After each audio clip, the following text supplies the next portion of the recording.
Sports scores and highlights. News 18. Sports from where you live.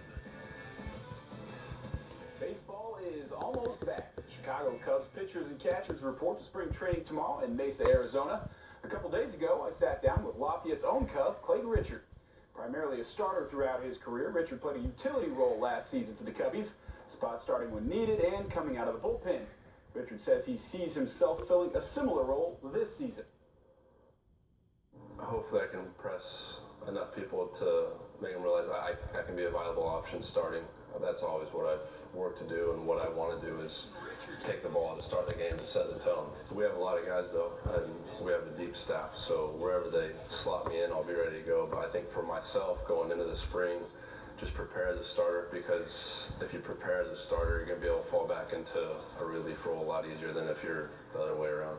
You've obviously seen a lot of big-time professional baseball players having played it and pitched against some and pitched with some. Who was the guy on the Cubs where you're like just impressed by, whether it was Arrieta on the run he was on, or Rizzo in batting practice? What was that like? I think there's probably two, and you mentioned both of them. Arrieta, he had the best second half arguably in the history of baseball. And you put that into context in the history of baseball, it's amazing. It's like a high school pitcher, like that best high school pitcher in the country, except for he was facing big league hitters, and he was making them look like high school kids, and that's the best way to put it. It was unreal.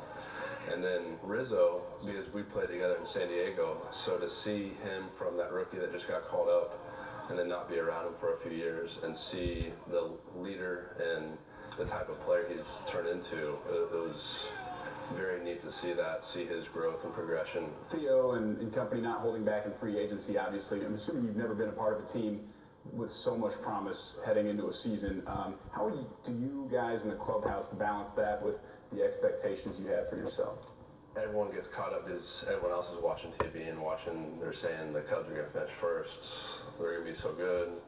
This pressure is on them, but what everyone else's expectations aren't going to change the way I prepare for that day and that next start or that next outing. Do you even allow yourself as players to imagine what it would be like to bring a World Series to Chicago, of all places, especially the Cubs? I think it's only healthy.